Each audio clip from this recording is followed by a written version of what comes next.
Hello, I'm going to start a new playlist on embedded system design, and this is the first session. My name is Anurag Nigam, and what we're going to do is in this playlist we are going to talk about the various embedded controllers and their usage to control systems, also to acquire data and to process data, to communicate data to the cloud, and to log the data and stuff like that. We are going to do a little bit of DSP. So let's get started. So in this first session, I'm going to give you a very brief introduction of what is embedded about, and I'm going to assume that we are going to start with a very basic microcontroller, which is a AVR microcontroller, and this is a complete family from a manufacturer called Atmel, right? So we are going to use this as a platform to learn what is an embedded microcontroller or an embedded processor. So let's get started. So the first thing I want to clear is the general purpose computer and an embedded processor. General purpose computer is a standalone system, and it has got human device interface like your keyboard and mouse, and then it has a operating system, and then it has various applications or programs which you can run, and you can basically program a computer to do something, right? So that's a general purpose computer, right? So it provides on system, it provides you a means to program it, right? To compile your programs and run them, right? So that's a general purpose computer. Now this computer, most of the computers or all the computers or digital systems, they are some form of fault tolerant, but then there are always meta stability errors, like they will show up, and these computers, they haven't been designed to gracefully degrade in performance, right? Like the other counterparts which I'm going to discuss. So whenever there is a system crash, all you have to do is reboot the system. So that's what a general purpose computer is doing. Mostly they are having some form of an operating system, for example Windows you have, or Linux, right? There are other platforms were also there earlier, but these two are most famous ones, right? Now it also doesn't have access to general purpose IO. So what is general purpose IO? These are just the pins or the ports which can be used for controlling external circuitry or external appliance, or let's say external motor, right? Stuff like that. So general purpose IOs are not available. So IOs are available. For example, serial communication using USB is available on this one. This computer can talk to the screen using HDMI, right? It can have a parallel port. So these are your peripherals in case of a general purpose computer. On the other hand, the embedded processor, right, it is not a standalone system on its own. It's a part of a bigger system, right? And the computation is embedded into the functionality of the system. So it is a in-system programmable, but it doesn't provide for programming it or compiling the program on itself. So there is some form of a cross compilation. So what it means is that you are going to write a code and compile it on a general purpose computer, and then you are going to write it to a flash inside the processor or a microcontroller, right?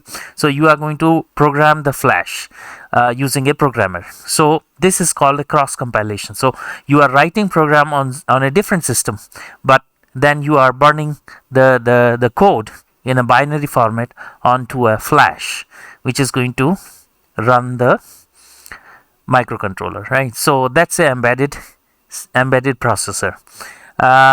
Next is, it usually doesn't have access to human device interface like your keyboards and mouse, right? Single board computers are there, but they cannot be considered as embedded systems because this is programmed once and put it into a system. Next time you have to bring down the system and program it, right? So that's what happens in case of a embedded system or embedded microprocessor or a controller.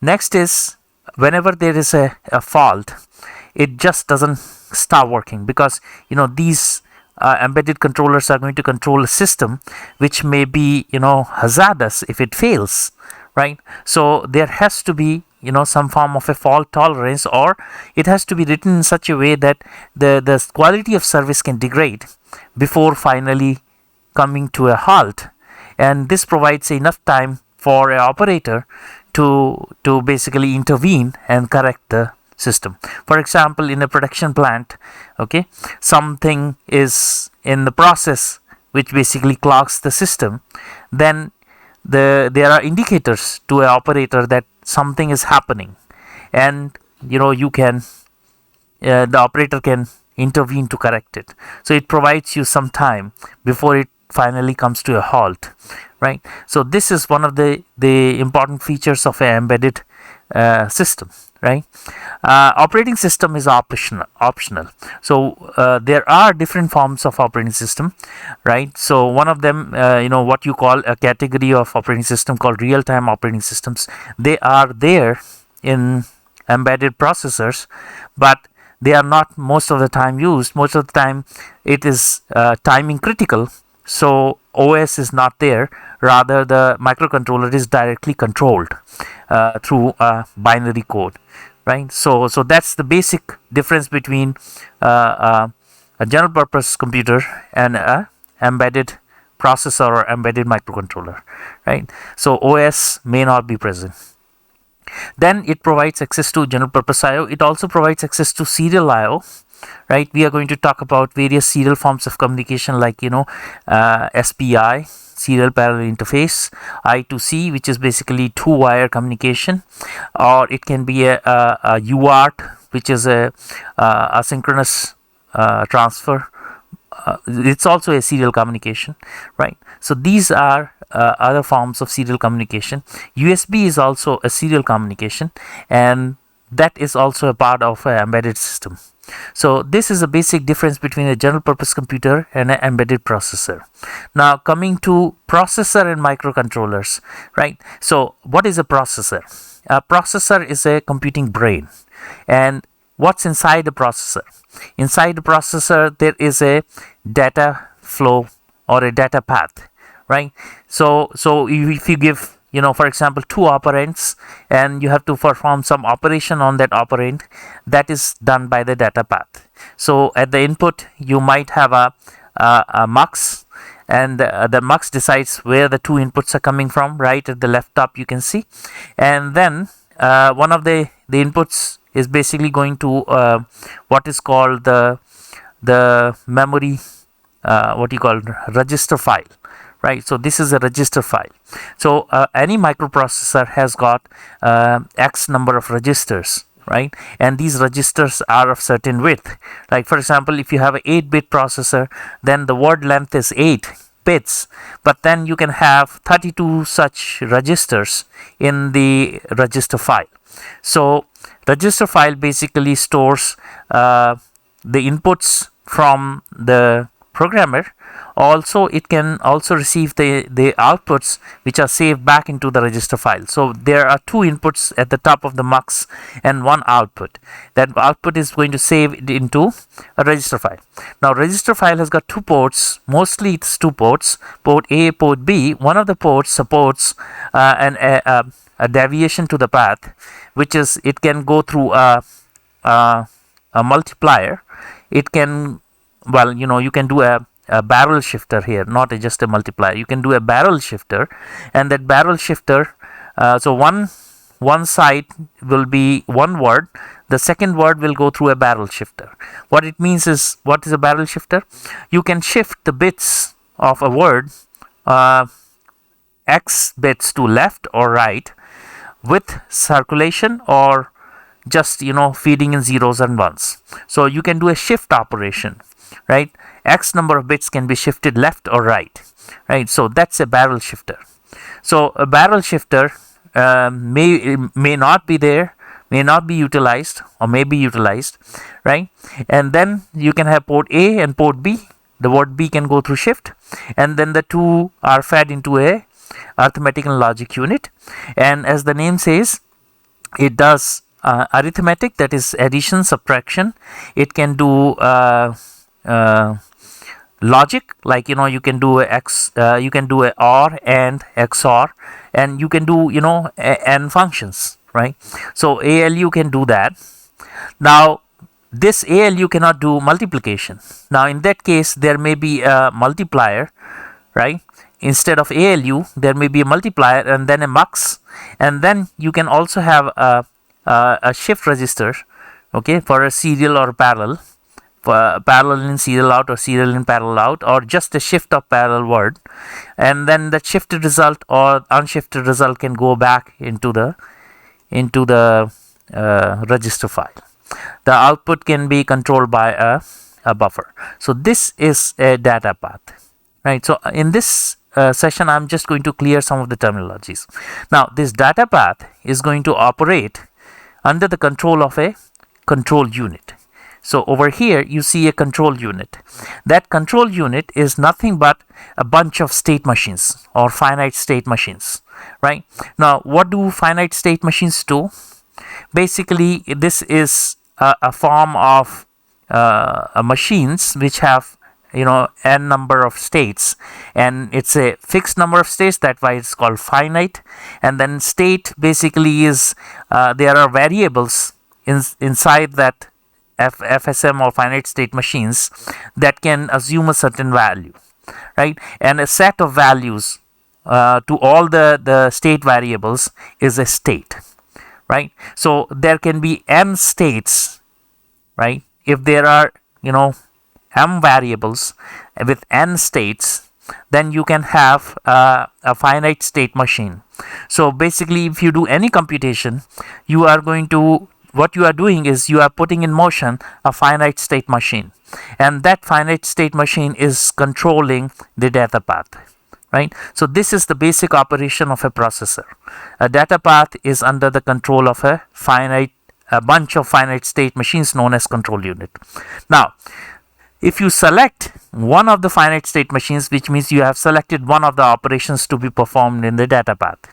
Now this is done by some form of a decoder, right? So that is basically a instruction decoder, right? So whenever you issue an instruction, what is happening is that instruction basically is given as an input to a decoder, and this decoder puts in action one of the finite state machines, right? So that finite state machine is controlling the data path and then controlling the overall operation of the on the data, right? So that's what the instruction decoder does.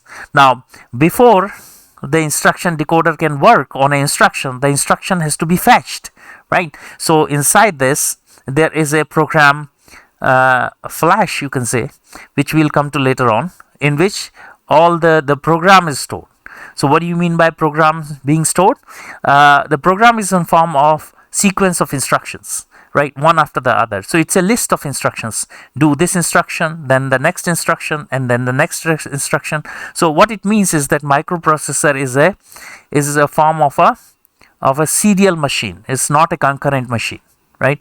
Unlike FPGA, which is a concurrent machine, here microprocessor is serial in nature, and most of the programming languages here are serial because of that nature. So that's how it works. So the instruction has to be fetched from that application region of the flash, where a list of instructions stored. So instructions are fetched one by one, and then they are fed into a instruction register, and the output of the instruction register is basically being is setting up a finite state machine in the control unit through a decoder, right? So that's what's happening when you issue an instruction to a microprocessor. Now the data is basically shown as blue. So all these are databases, and then the orange one basically is going to be your address bus, for example. So any processor would have can have a separate set of data bus and an address bus, right?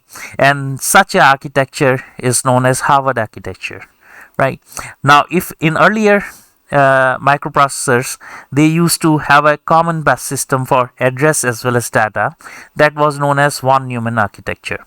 Now, most of the processors today are having separate memory for data and separate memory for your program, right? So your buses are also separate here, right? So there is a data bus, there is an address bus, right? And what's being addressed here? Now, the address basically is going to be the address in a memory, right?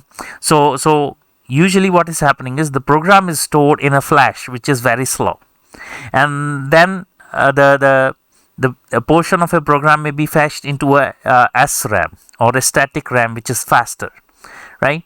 And then that static RAM has to be pointed by an address, right? Now, this address basically is kept traced by a program counter. So there is a program counter to keep the trace of what address it is pointing to in the memory. Okay, so that's the address. Then there is also something called a stack. Stack is like a scratch pad.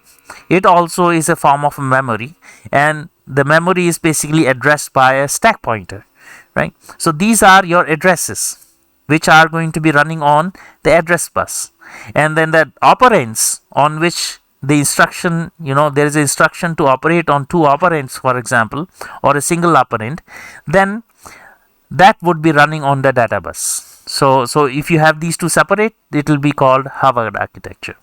Now, so there is a program counter, stack pointer.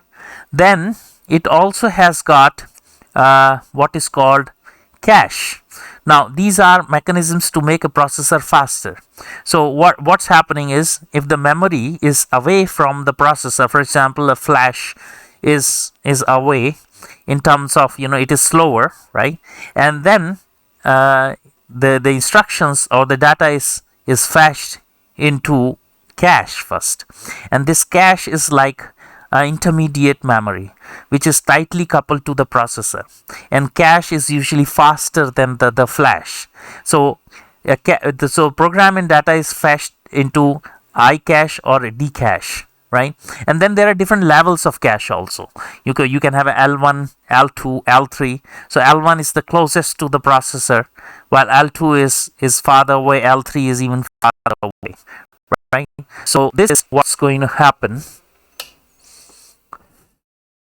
right? So this is usually what happens when a program is read from a memory into a processor. It goes through a cache. Now, for example, there is a data which you have to access again and again, so it will be stored in the data cache, so that it can be fetched faster than fetching it from the flash, right? So that's what the cache does. Now, still faster is the register file over here. So register file is the part of the data path itself, and it is the fastest, right? So this register file may be a part of SRAM itself, right? So SRAM may itself have the lowest addresses as registers, as we will see later on, right? So these registers are directly accessed by the data path, right? So they are going to be fastest, right? So these are different stages of memory, going from very slow at the periphery, or outside the processor, to the cache, which may be close to the processor, and then the register file or SRAM, which is a part of the data path itself, right? So the entire SRAM is not the path, the part of the data path. Only a few registers in that SRAM may be part of the data path, referred to as register file, right? So that's the memory organization. Now, besides that, there is this bus system, right, So this is basically, instruction and data buses. Now besides that, there may be a bus requirement, right? This bus requirement may be to interface this processor with other peripherals. So a microprocessor doesn't have on-chip peripherals like this. A microcontroller, on the other hand, has got a microprocessor. So this entire thing is basically a microprocessor inside a microcontroller. And besides the microprocessor, there may be other peripherals in a microcontroller. So for example, there may be an on-chip bus, right? This on-chip bus is basically interfacing the peripherals to the microprocessor, right? And then there is something called, so you will require a flash here. So flash is not part of a microprocessor, it is a part of this microcontroller. So flash has got maybe two sections. One section is for boot. So boot means that when you switch on a microcontroller, right, or a microprocessor, then all its registers, all its memory elements have to be initialized, right? Then all the status registers will show certain flags before this microcontroller can start operating. So what it means is, when you switch on a processor, its state has to be perfectly defined. And what is its state? Its state is basically the contents of various status and control registers. So a boot program is going to do that. And once it's done, then the execution shifts to a portion of flash which is called the application portion of flash, and where your program is stored, right? And flash basically is a non-volatile memory. So what it means is, if you see this cache and if you see this register file or SRAM here, these are all volatile memory, which means that if you switch off the power, all the contents of register file, all the contents of SRAM, okay, they are all gone. While flash is non-volatile. So your program will still survive on a flash if you switch off the power. So your program is intact. Once you have written program to the flash, it is intact, right? So flash is the memory which is added. Now besides flash, you need access to this flash, okay? So there may be controllers which may be providing access to the flash. For example, a DMA controller or direct memory access controller. So this DMA controller may give a very fast access in a burst mode to the contents of the flash memory, right? So that DMA controller is there. And then there is something called this thing is your accelerated coherency port. So this is like something like a DMA access to an external memory. So this ACP is a accelerated coherency port, which is something like which comes under a DMA controller, but instead of providing access to the flash, it provides a port for access to external memory. So it is fast. So there is a controller which basically is controlling the communication to memory, right? Which can be a flash or it can be external memory, right? Now this memory inside the processor, okay, may be under the control of memory management unit or MMU or memory protection unit. So what happens is, the SRAM has a certain layout, or the SRAM is also known as the memory map of the processor. It has a certain layout, and in that layout you have got instruction portion where instructions are stored, okay, and then there is a portion where data is stored. So basically this is known as stack, okay. A stack is, as the name says, it is like a stack of papers. So the last paper which you put onto the stack is the first one which comes out. So it's a last in first out kind of a memory. So there is a pointer which is a stack pointer which always points to the top of the stack, right? And the memory goes from the higher addresses to the lower addresses, right? So now what can happen is that these sections of this SRAM which are basically the instructions and the data, the two portions of the stack, they can basically overflow. Okay, so they can overflow into the other portions of the memory depending on how many function calls you do.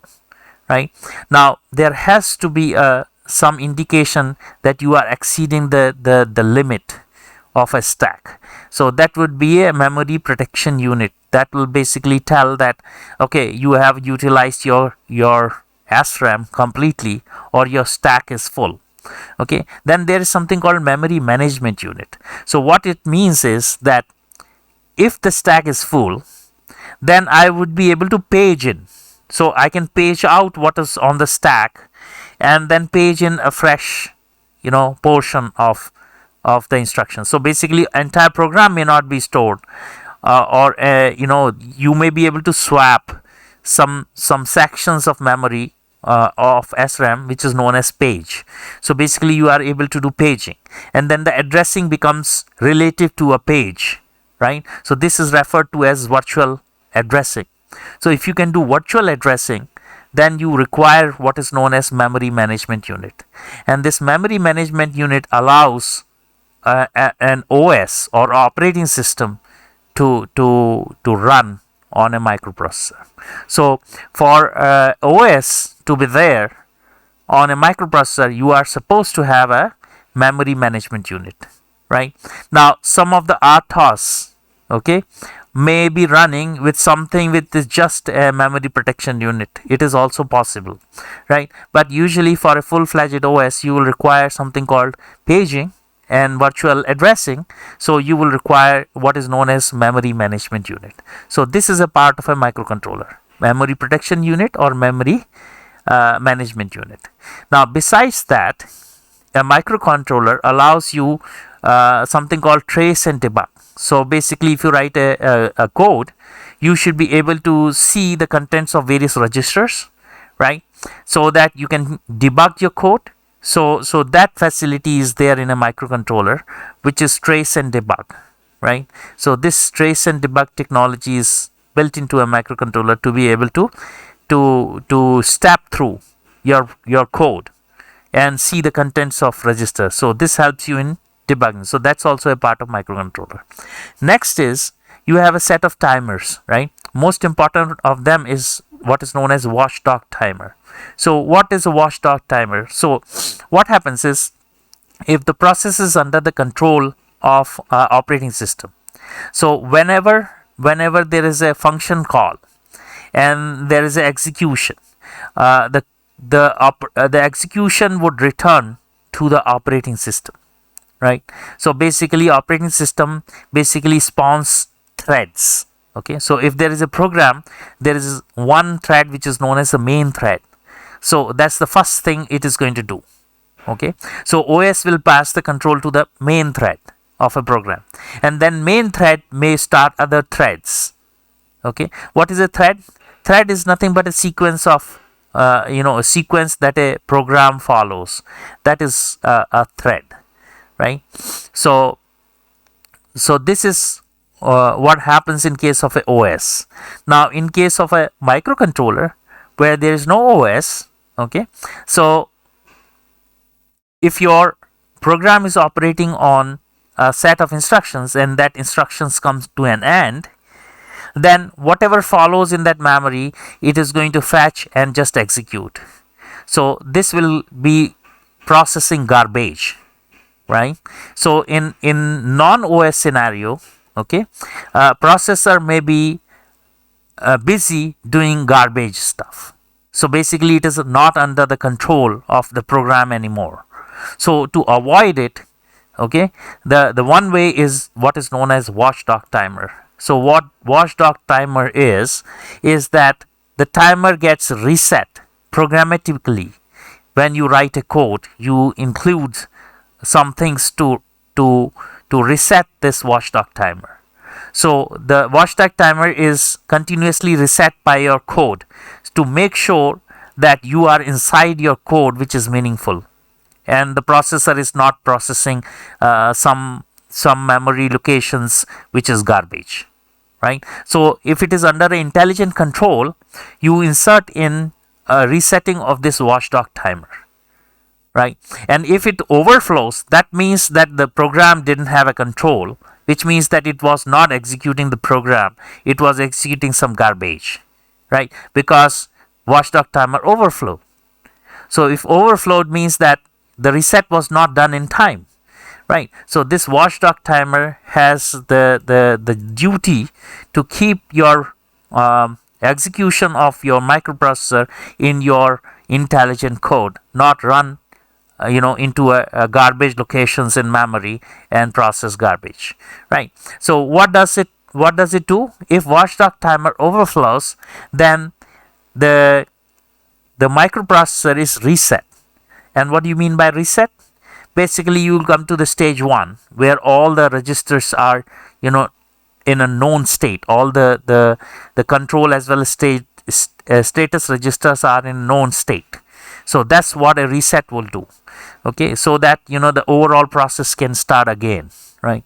So that's what a watchdog timer does. Besides that, there are other timers and counters. Now, what's the difference between a timer and a counter? Well, there's not much of a difference. It's just that the counter is basically counting and timer is spending time, right? So both are the same things, but then the way to look at it is whether it's a timer or a counter, right? A timer has a time base because of the external clock or the inbuilt clock. So it is basically measuring time, while a counter is basically just doing the count irrespective of the clock speeds. So that's the basic difference between a timer and a counter, right? So there are a bunch of timers and counters. Now, some of these timers may be synchronous timers, which are synchronized to the clock of the microcontroller, while some of them may be external clock, right? Like real-time clocks which are externally applied to a microcontroller, right? So there are again two kinds of timers or counters. Now, besides that, there is one more important block which is called nested vector interrupt controller. So what is an interrupt or what is an exception? Now, what happens is, let's say the microcontroller is doing something and suddenly it needs attention to one of the peripherals, right? So then how would that peripheral communicate to the microcontroller or microprocessor that it needs attention? This is done through interrupts. So what it means is that a peripheral is going to raise a flag that now I need the processor to stop what it is doing and pass on the control to a subroutine which it's going to execute and then return back to the main program what it was doing, right? So this is referred to as what you call interrupt. Now, interrupts usually are hardware initiated, like interrupt can be applied to a pin of a microcontroller, right? And that basically brings the microcontroller to a halt and starts doing something else rather than what it was doing. Like, for example, in a main thread, you put a loop, like a never-ending while loop.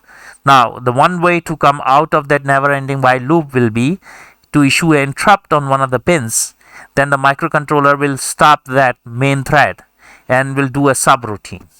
And then maybe it will come back to the main thread and start looping it again and again, right? So we will see that what that is. Now, there cannot be just one interrupt. There can be many interrupts, right? So these many interrupts are basically vectored with a number, like for example, a matrix, right? A matrix has got indices. So if it is a one-dimensional matrix, it will be called a vector, right? So there is a vector of interrupts. And what is a vector of interrupts? These are nothing but a single dimensional array of memory locations to where the microcontroller should jump to start executing from. So I repeat again.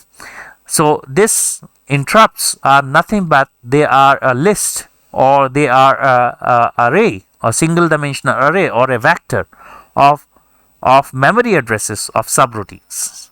And these subroutines, okay, whenever a particular interrupt is raised, that address is where the microcontroller starts executing from.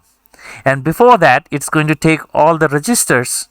Okay, they can be backed up on the stack, and then also the return address can be also written onto the stack, and then it can the execution can start from the location which is specified by the interrupt table or vector, and from that memory location it's going to start executing.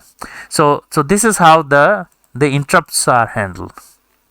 Now besides that, there's something called GPIO or digital ports, right? So the digital ports basically are nothing but the GPIO, and then analog ports are also a part of the GPIO. What it means is that the pin can be digital, or it can only have digital signals onto it, or pin can be analog, where it can handle analog signals onto it. Now whenever there is an analog signal, there is always an analog to digital conversion. So there is a ADC to handle analog inputs. So now the reverse of it will be a DAC, and usually the DAC is not there in a microcontroller. For example, this one which I am talking about doesn't have a DAC as a part of a microcontroller. That means that if you want to take a digital input, convert it to analog, there is only one way to do this, that is pulse width modulation. We will come to this later on, right? So this is what an analog port is about. So that's the basic difference between a microprocessor and a microcontroller. A microcontroller is a bigger system around a microprocessor, right? So some of the examples you can take is this Atmel A328P, or what we are going to look at is also most popularly known by the board name Arduino, right? So that's what it is. Now there are different processors in this family, right, and with different number of registers, different size of GPIO and all that. So we have picked up one of them, right, to study this. Okay, so this clarifies the difference between microprocessor and microcontroller. Next is how to make the things go fast. Okay, so from microprocessors we have to look into what additional is being done in a microprocessor to make the things fast. Now first thing is, if you have certain steps to be followed while executing instruction. So what are the steps? You will fetch an instruction, then you are going to decode that instruction, then you are going to execute that instruction, right? So 3 steps are there. Now you can do a prefetch and fetch and then decode and execute. Now there are 4 stages. Now after each stage you have a storage. So what it means is that when the first instruction is moved into this pipeline, okay, and then it goes through a decode, and then it goes through execute. So while it is executing, the second instruction has passed from fetch to a decode. So while the first instruction being executed, second instruction is being decoded, and the third instruction is being fetched, and a fourth instruction may be prefetched. So what it means is that each of this stage is 1 clock cycle, right? So if there are if for example, if I am executing one instruction in 8 clock cycles, but then I have a 8 stage pipeline, then effectively I am executing every instruction in 1 clock cycle, right? So this is very simple to understand.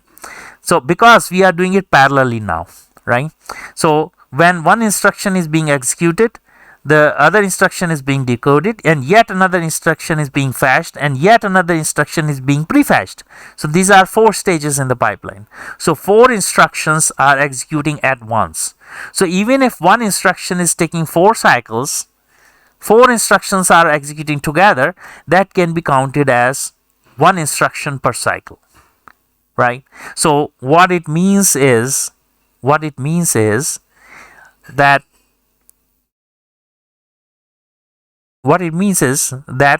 you are doing some form of a parallel processing here through what is known as pipelining.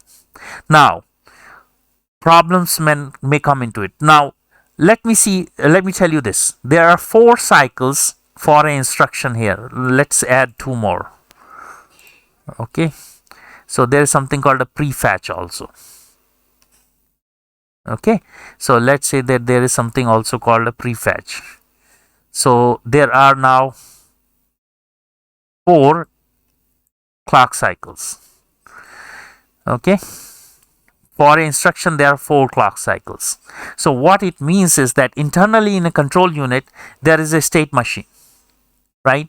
And in the state machine, you are passing on from one state to another every clock cycle, for example.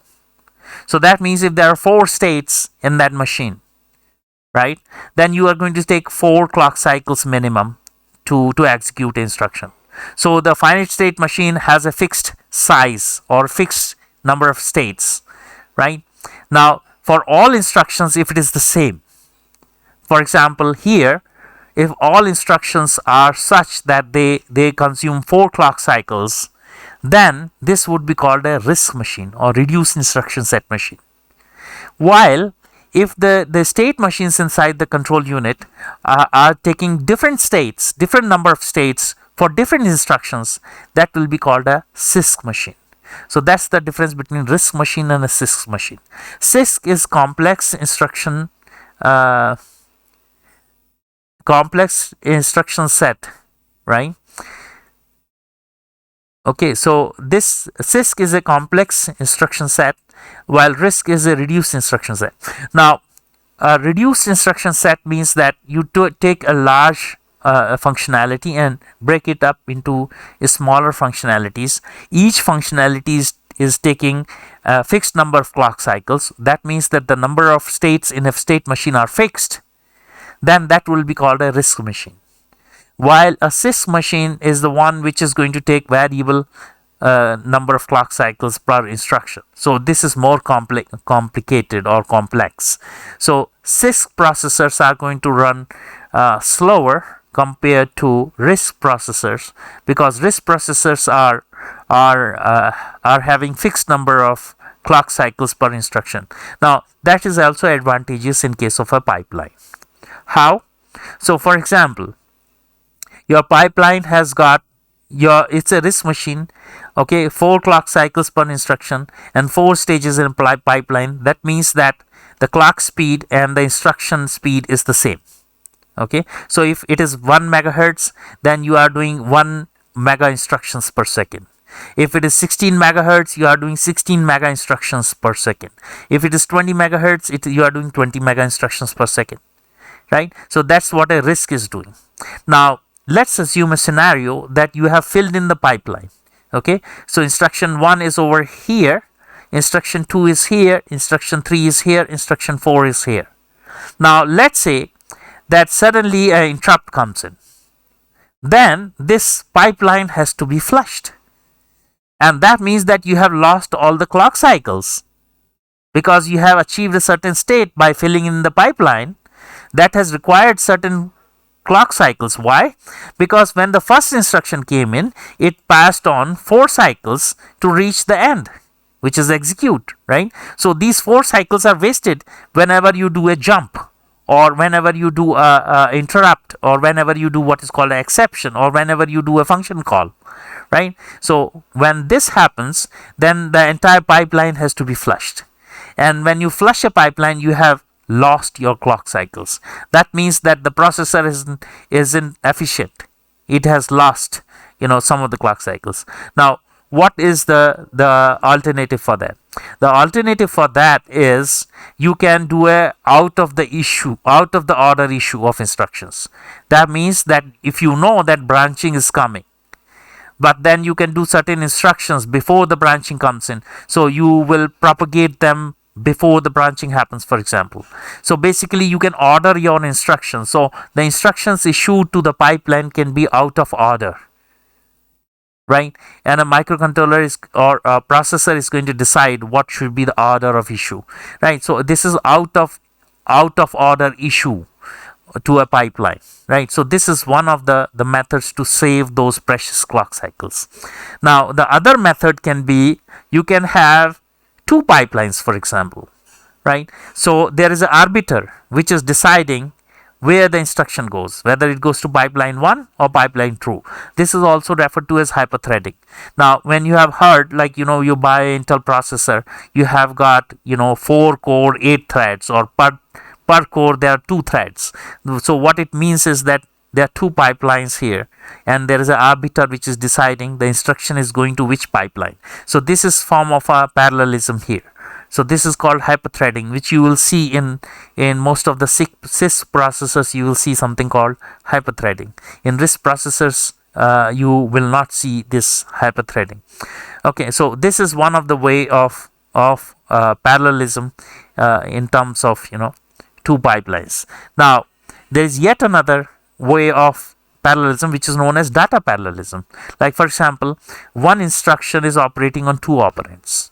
Right now, let's say we have got an array of data which has to be processed. Now, but the same instruction has to be applied. For example, in image processing, right? So in image processing, every pixel is a data, right? Now, if you want to do same operation on every pixel, so it's not worth to apply the instruction to each pixel separately, because the instruction is the same, right? So it has to be decoded once and then applied to all the data together, right? So that would be called array processing, if you can apply it together. Or if you cannot apply it together, but you know which state machine is put into action in the control unit, then you do not have to do a fetch or prefetch. You do not have to do fetch. You do not have to do decode. You have to just do execute, right? So it's just this part which is being repeated for n data, and you are not going to do prefetch, fetch, decode. You just do execute because it has been once prefetched. So basically your instruction has been prefetched, fetched, decoded, and then you are operating on data.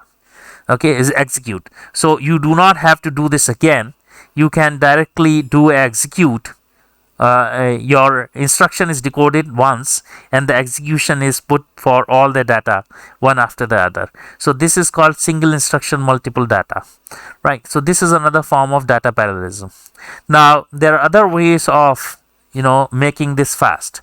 Now whenever there is a function call, okay, then the contents of the register file have to be saved onto the stack, and the return address has to be saved onto the stack, right? And then the program counter is loaded with a new address, which is basically from your interrupt controller, right? That address, right? So this is referred to as context switching. So if you switch a context, you have to do a lot of backing up, right? Now, one way to make it faster is you can have banked registers. So which means that the register file has got certain registers which need not be backed up. Okay, so they are called banked registers. So that's another way of making it faster. Yet another way is called conjoined data path. So what it means is that you may have 1 or 2 data paths or more data paths, and which are basically are conjoined at register file. That means whenever there is a context switch, the second data path is taking over from the first one.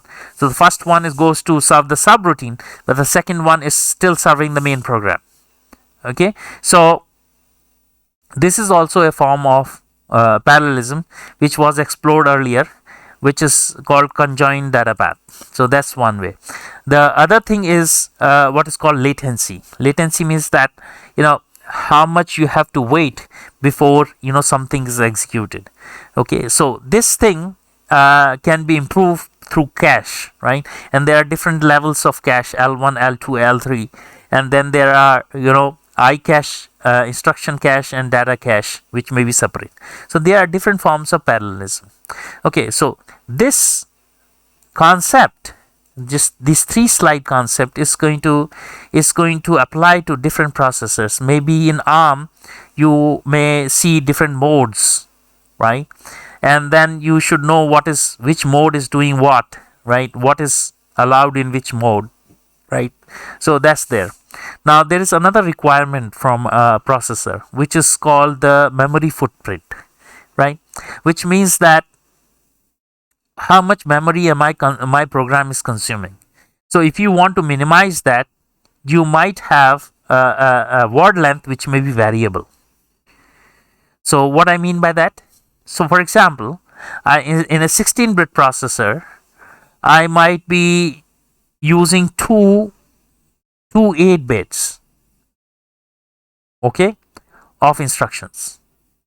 So for example, in ARM, okay, let's say you have a 64-bit ARM, then you may have instructions which are called thumb instructions, and these thumb instructions are 32-bit, right? So you are storing two instructions in one location instead of one 64-bit instruction, right? So you can see the difference, right? Now the granularity can change. You can also have 4 16-bit instructions or 8, okay, 8-bit instructions. So you can understand that your instruction may be of variable lengths. So that is allowed in ARM, which is, thumb instructions, right?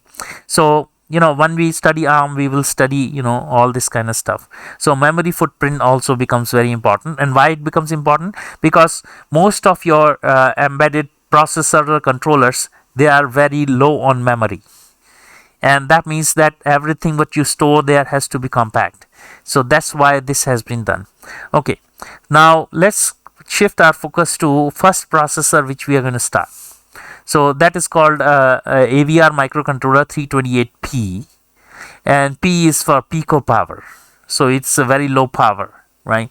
And you can see here there is a AVR CPU. So as in this case, we said that there is a microprocessor here, right? Similarly, you can see here there is a microprocessor here, AVR CPU, right? Now, besides that, there are different buses in here, and there is an interface to SRAM. Now, SRAM is where there are your registers and then your stack. Okay, so we will see what is the composition of SRAM. This is also known as memory map. And even when you do ARM, you are going to deal with a certain memory map, right?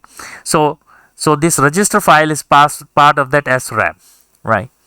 Okay, so it doesn't show your address spaces here, so it doesn't show address bus separately, it just shows data bus only. Okay, now a part of the data bus is for the SRAM, and then there is an address bus for the SRAM. Now similarly, there is another interface which is a flash. So SRAM is a volatile memory, while flash is a non-volatile memory. It has got two sections in it. One is the boot section, other is the application section. In application section is where your program or global variables store, right? So that's a flash. And then there is EEPROM, electrically erasable programmable ROM, right? Now this is for very large, what you will call very long duration storage. You can do it on a EEPROM. It may go up to, like for example, at room temperature, you can do a storage in this case for 20 years. Okay, your data is intact, and yeah, for 20 years, or it can also go up to 100 years. So we will see that, right? So that's what EEPROM is doing. Second thing is that this EEPROM is much slower than flash, right? So basically this is used for very long duration data which you do not frequently overwrite. So that is EEPROM. Okay, so there are three memories in here which you can see: EEPROM, flash, and SRAM. SRAM is a volatile, flash and EEPROM are non-volatile. Flash is faster than EEPROM, but flash basically is for a shorter term duration storage, while a longer duration storage can be done on EEPROM. Okay, so we will see that. Now, how do I, as a programmer, how do I tell? I can tell by a keyword called register. So when I say register, I'm forcing it to be stored in the register in SRAM. When I say flash, I'm forcing it to be stored in flash. And when I say EEPROM, so these are keywords, right? When I say EEPROM, this will be storing on EEPROM. Okay, so these three memories are there. Now, besides that, you can see a set of timers going to be there. One of them is a 8-bit timer, timer 0. Where is timer 0? Okay, so there are two 8-bit timers, TC0 and TC2, right? And then there is one 16-bit timer. Okay, so what it means is, if you run these timers, you can run these timers at the fastest speed of the external clock, which is, let's say, 16 megahertz or 20 megahertz. Then you have something called prescalers. So basically you can divide the frequencies by 2 and keep on dividing by 2 in every state. So you have a prescaler which is applied, and then you can run them as a counter or measuring a time in some sense. Now, one of them is asynchronous or a real-time counter or a timer, which is run from an external clock. So what it is for is, if I put this entire microcontroller to sleep, okay, so in that case, both the TC1 and TC2, TC1 and TC0, okay, they are put to sleep, while TC2 is running from an external clock and it is asynchronous to the system, right? So that would be responsible for issuing an interrupt to wake up this microcontroller. So you can go to sleep, but one of the counter or a timer is always running, which is going to be very low power. Okay, so that's the difference between synchronous and asynchronous, right? Asynchronous timer here is run from external clock, while synchronous timer is run from the internal clock. Okay, so this is there. Then there are a set of interrupts which are issued on different pins. So the reset is the interrupt 0, right? Resetting the microcontroller means that everything is restored to state 1 or state 0. Okay, when you switch on, whatever was the state, that is the reset state. So whenever you issue a interrupt 0 or a reset, okay, so it will go to that state. Then there is an interrupt 1, and then there is something called pin change interrupt. So basically these interrupts are activated on a rising edge or a falling edge, okay, interrupt 0 and 1. But the other interrupts which are available, they are called pin change interrupt, which means whenever the state changes on a pin, the interrupt is issued, whether it is going from 0 to 1 or 1 to 0. Both are considered as two interrupts. Okay, so that is called a pin change interrupt, and there are lots of pin change interrupts here which you can use. Okay, besides that, there is a on-chip ADC which is multiplexed, which it means is that you can have let's say 8. Now you can have 8 analog input lines, but then the ADC is common one. It's a 10-bit ADC which basically is taking up one of the inputs and giving a digital output. Now here you can multiplex the inputs, right? So if the analog input is slow changing, you'll be able to multiplex it. So you can take 8 analog inputs depending on the package. Actually, there are two packages. One is 28 pin, other is 32 pin. 32 pin usually allows you 8 or more analog lines, right?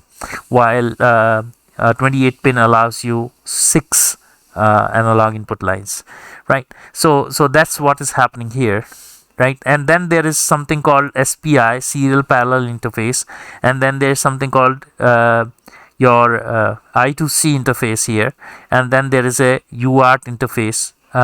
S stands for synchronous, which is basically SPI only, so you can say it's a UART interface. We will see what that is, right? Then this ADC has got to have a reference, right? So you convert analog into a digital with certain reference voltage, and that reference voltage can be applied externally using a AVCC or analog VCC, or it can be VREF or AREF here. That basically is setting up the reference voltage for a ADC, right? So that's what it is. The internal reference is from the supply voltage. So for example, if you operate this controller from 5 volts, then the 5 volt input to ADC will be showing up as 1023. This is a 10-bit ADC, so the highest value it can issue is 1023 and the lowest value is 0, right? So if it is 0 volt input on the analog line, it will give you all zeros. If it is going to be 5 volt input, then it's going to give you 1023, sorry. Now if the supply voltage was 1.8 volts, still it will give you 1023, right? So whatever is the supply voltage, that's used as a reference, right? Now there is a option to have an external reference also, right? So by the way, this controller is going to operate from anywhere from 1.8 volts to 5.5 volts, but then the clock speeds are different, right? So if you have a higher voltage, you can support a higher clock speeds. If you have a lower voltage, you can support the lower clock speeds only. So that's the basic difference, right? So that you have to keep in mind.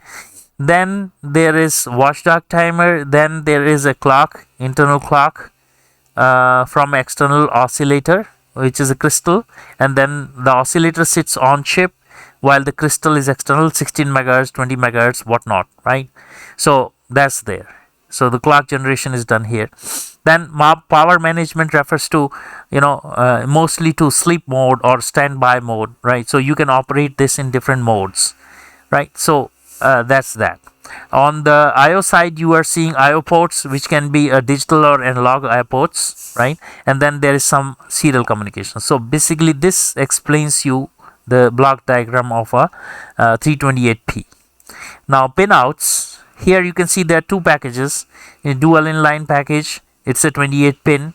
Most of the pins are multiplexed, right? You can see PC0 to PC is for analog. So whenever you see two colors, green and blue on the pin, that means it can be used as a digital as well as analog. So PC0 to PC5, these are 6 analog pins, right? Then you have PB1 to PB7, and then PB0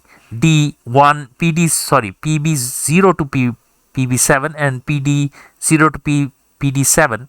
So these are two 8-bit ports in here, and then there is a 6-bit analog input. Now a 32 pin, which is going to be a quad package, you can have more analog inputs, right? So you have 7 analog inputs, and then there is an additional ADC input. So 8 analog inputs are there, and then you can have digital two 8-bit ports which are completely digital, and one 8-bit port which can be analog or digital. So that's basically the package. Okay, so again there are different AVR controllers, right? You can have a Mega, you can have a Mini, you can have an Arduino, right? So Arduino comes in different forms of boards and different forms of packages, right? Okay, now these are some of the features of 328P, right? So let's see if I'm recording. Okay, I have reached 1 hour, so I'm going to stop here. So here you can refer to any data sheet. You can see, what's this processor. It's an 8-bit processor. It can run from anywhere from 4 megahertz up to 20 megahertz. And again, if you run at 4 megahertz, is 4 mega instructions per second. If you run at 20 megahertz, it is 20 mega instructions per second. It has got 32 8-bit registers. Now there are 3 pairs which are used as 16-bit registers for a special function, right? And then there are if you are interested in assembly language programming, there are 131 instructions are there, right? Single clock execution, as I explained in terms of pipelining, 4-stage pipelining, right? So there is an on-chip 2-cycle multiplier also there for DSP functions. Then there is a 32 kilobytes of flash memory. There is 1 kilobyte of EEPROM. 2 kilobyte of SRAM is there. Then this is what I was talking about, data retention, 20 years at 85 degrees C, 100 years at 25 degrees C, right? Then write and erase cycles, 10,000 cycles of flash or 100,000 cycles of EEPROM, right, of write and erase, right. The boot portion of the flash is locked by some lock bits, but you can change the boot portion, right. Other than that, it also supports what is known as Q touch. What it means is that you can have buttons which are capacitive, right. So they are based on charge. So there are 64 sense channels are there. So basically you can interface buttons which are touch, right. So other than that, peripherals, there are two 8-bit timers, one 16-bit timer, right. They all have prescalers for the clock, and they can be used in a compare mode, right. Then 6 PWM channels. So basically, as I told you, there is no DAC. So if you want to do analog out, it has to be some form of pulse width modulation, and you will do filtering at the output. So you will be able to do analog out. 8 channel 10-bit ADC and TQ. So this is a quadrature pack. In the quadrature package, you have 8 channels analog, while in case of dual inline, you are going to have 6 channels, right. So in dual inline package, you have 6 channels. Now serial interface, you have got 2 SPI interface, then one UART is there, then there is one I2C, one interface is I2C. This is a programmable watchdog timer, on chip analog comparator. So that's one more thing is there. We can do a thresholding in some of the routines, right. Analog threshold. You can put it to sleep mode, and then you can wake it up using an interrupt. You can basically, in data logging over a long period of time, you need not keep your processor on all the time. You can put it to sleep mode, and on regular durations you can wake it up, or you can wake it up through an interrupt, right. So that is possible. Special microcontroller features: power on reset, programmable brownout detection. So this we will see later on. Okay, so there are different 6 sleep modes. So we will see this when we do data logger, right. IO pins: 23 programmable IO lines, 28 total pins in PDIP, and 32 TQFP. 28 quad pack is also there, right. So that's their operating range, 1.8 to 5.5 volts. But again, if you are operating from up to 4 megahertz clock, then it is 1.8 to 5.5. This voltage range is valid. If you are using a 10 megahertz crystal, then 2.7 to 5.5 is possible. If you are using 20 megahertz crystal, then you have to operate it from more than 4.5 volts, right. So the clock speeds are tied to the supply voltage, and the operating temperature range is minus 40 degrees C to 105 degrees C. That means for most of the commercial standards, this is going to work, right.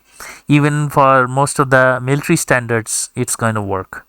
Okay, and then power consumption. So in active mode, 0.2 milliamps from 1.8 volts at 1 megahertz. So per megahertz consumption. So if you are operating at 16 megahertz at 1.8, you should do 16 times of 0.2, right. So that's the simple maths here. Power down mode, again 0.1 microamperes per megahertz at 1.8 volts at 25 degrees C. And power save mode is this with the real time clock. So real time clock is consuming power here.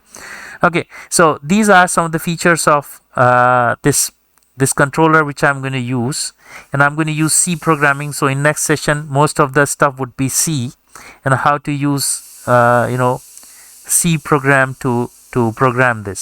So that's what I'm going to do. Remember, in a microprocessor, I showed you a data path. This one is the data path for this 328P. There are 32 registers, R0 to R31, and then there are XYZ, 3 special purpose registers. So they are combined into 16-bit registers. Then there are MUX here, and you can have a separate flash program memory and data memory. They are separate, but then your data memory is in loop with the register file. So this SRAM portion, this is a flash portion, then it goes to ALU and ALU back to SRAM, right? Or it can it also updates the status register from ALU, and then stack pointer basically points to the data memory, right? So that's there. Now looking at the second figure here, this is a flash memory map. A portion of this is a brute flash, which you can write if you want to, but usually, initially we won't do that. And then there is an application flash. Now if you look at this figure at the right bottom, you are seeing the SRAM memory map, where the first 32 positions, so this is a 8-bit wide, right? So this basically no, this one is a 16-bit wide, right? But I'm having 32 registers which are addressable, right? Okay, so we will see that later on. So you have got 32 registers. Then the next 64 locations are used for various peripherals. So peripherals are memory mapped. So basically each peripheral has an address for writing to the port and reading from the port. And then there is something called data direction register. So a data direction register is telling which pins of the port are the input pins and which pins are the output pins. So data direction registers are there, port and pin. Pin is for basically input, port is for the output, right? So these three things you have to, three registers per port, you have to remember that, right? Then there are stack pointer is also going to be here, right? Again, we will go to variables. Variables can be static or global or auto. We will see later on in the next session. Extended IO registers, okay, that's we will see later. SRAM, this is basically internal SRAM is a stack. It is a data stack as well as a program stack, right? So there is a stack pointer which resides in this 64 IO locations. The 5D and 5E basically are your stack pointer, and this is 248 2048. That means that this is going to be 8, 9, 10, 11 bits, right? So that's a 11-bit a stack pointer, right? So which can address any space in here. So this is known as memory map. Okay, so I have given you some basics of a controller, some basics of a processor, and as we go further, we will be discussing something specific to a processor or controller. But the purpose of this session has been to get the right terminology into your head. So once you have the right terminology, whenever I speak again in context of a different processor or in the context of a AVR processor, you will be able to understand what I'm talking about. So this was an introductory session on embedded systems, and the next session I'm going to jump into C programming of this AVR controller, where I'll go step by step into GPIO first, and then next would be the analog lines, and then the next would be the serial communication, right? And then various peripherals, and then I'll talk about various modes of operation of AVR controller, stuff like that. Then data logger we are going to make, right? So this is what we are going to do in this playlist. Well, thanks a lot. I have taken a lot of time in this session. See you in the next session. Thanks a lot.